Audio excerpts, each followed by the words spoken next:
વિસર્જન વિશે આ કાર્યક્રમ કરવાની આપણને અનુમતિ આપી એ બદલ હું સરનો આ તકે આભાર વ્યક્ત કરું છું.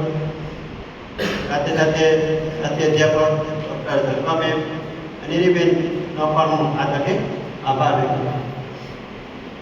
આજના દિવસે વાત કરીએ તો માતૃભાષા દિવસ 21 ફેબ્રુઆરી એટલે માતૃભાષા દિવસ. શા માટે આ દિવસ અથવા 21 તારીખ પસંદ કરવામાં આવી એની વાત હું તમને આજે 2-3 મિનિટમાં કહીશ.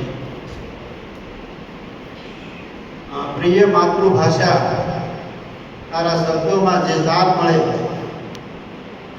બોલવાની સાથે પ્રતિસાદ મળે. પ્રિય માતૃભાષા તારા શબ્દોમાં જે સાર મળે, બોલવાની સાથે પ્રતિસાદ મળે. તારા સ્વરથી જે સંગીત સર્જાય, હૃદયમાં એક ઉમંગ અનુભવાય. વિસરે છે ભલે હજુ બધુંય, છતાં માતૃભાષાના વિસરાય. વિસરે છે ભલે બધું છતાંય માતૃભાષાના વિસરાય. તારી ભાષાનો જો મર્મ સમજાય, તો તારી ભાષાનો મર્મ સમજાય. જે અભિવ્યક્તિ તુજ થકી કરું, જે અભિવ્યક્તિ તુજ થકી કરું, જે વાંચન તુજમાં કરું. મારી ભાષા તુજને હું વંદન કરું, મારી ભાષા તુજને હું વંદન કરું. મિત્રો, 21 ફેબ્રુઆરી એટલે વિશ્વ માતૃભાષા દિવસ. આ દિવસ માત્ર કેલેન્ડરની એક તારીખ નથી, પણ આપણી ઓળખ, આપણી સંસ્કૃતિ અને આપણી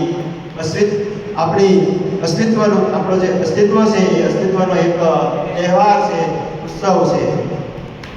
આ તારીખ પસંદ કરવા માટે પાર્શ્વભૂમિમાં આપણે જઈએ, ઐતિહાસિક ભૂમિની અંદર જઈએ તો એવું કહેવાય છે કે ઘણું મોટું બલિદાન છે. આ દિવસ, આ તારીખ પસંદ કરવા માટે ઘણા બધા યુવાનોએ પોતાનું બલિદાન છે આપેલું છે.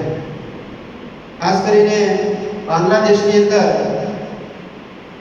બાંગ્લા ભાષાનો સંઘર્ષ શરૂ થયેલો 1952ની અંદર, અને ત્યારે એ બાંગ્લા ભાષાના રક્ષણ માટે એ લોકોએ આંદોલન કરેલું. અને ખાસ કરીને 21 ફેબ્રુઆરી 1952ના રોજ ઢાકા યુનિવર્સિટીના જે વિદ્યાર્થીઓ છે એના ઉપર ગોળીબાર થયો, અને એ એટલા માટે આ 21 તારીખ છે એ પસંદ કરવામાં આવી છે.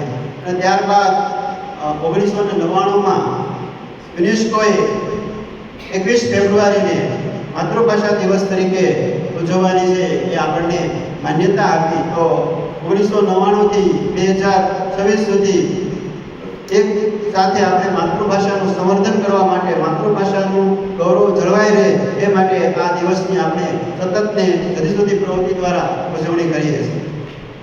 માણસ ગમે તેટલી ભાષાઓ શીખે, પણ એને વિચાર તો પોતાની માતૃભાષામાં જ આવે.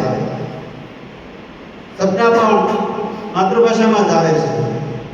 આપણી કહેવતો, રૂઢિપ્રયોગો અને લોકગીતમાં જે મીઠાશ છે એ અન્ય ભાષામાં અનુવાદ કરવાથી એ મીઠાશ આપણને મળવાની નથી. અન્ય ભાષાઓ પ્રત્યે આદર અને આપણી ભાષાનું ગૌરવ એ જરૂરી છે. આપણે અન્ય ભાષાઓ પ્રત્યે ક્યારેય દ્વેષ રાખવો જોઈએ નહીં. અન્ય ભાષા બારી છે. અન્ય ભાષા શું છે? બારી. મકાન હોય તો એમાં બારી હોય, તો અન્ય ભાષા છે એ બારી છે. જ્યારે માતૃભાષા છે એ દરવાજો છે. અન્ય ભાષા બારી છે, માતૃભાષા દરવાજો છે. અંગ્રેજી કે હિન્દી શીખવી એ તો આ સમયની માંગ છે. એ દુનિયા સાથે જોડવાની બારી છે. અંગ્રેજી અને હિન્દી એટલે અન્ય ભાષા એ દુનિયા સાથે જોડવાની બારી છે. પણ ઘરમાં પ્રવેશવા માટે એ માતૃભાષા રૂપી દરવાજો જ જોઈએ. ઘરમાં પ્રવેશવા માટે માતૃભાષા રૂપી દરવાજો જ જોઈએ. અને વાત ગુજરાતી, જાત ગુજરાતી, વાત ગુજરાતી, જાત ગુજરાતી, જે બધા રીતભાત ગુજરાતી, વિશ્વ આખું ઝુકાવશે મસ્તક, હોય જો લાયકાત ગુજરાતી. આપ સૌને ફરી વખત માતૃભાષા દિવસની ખૂબ ખૂબ શુભેચ્છાઓ. સરે આપણે અનુમતિ આપી આ કાર્યક્રમ કરવા માટેની, અને તમે જે ખાસ કરીને ભાષાના વિદ્યાર્થીઓ જે ઉત્સાહ જગાવ્યો એ બદલ એમને પણ અભિનંદન. દરેક તાલીમાર્થીઓને ખૂબ ખૂબ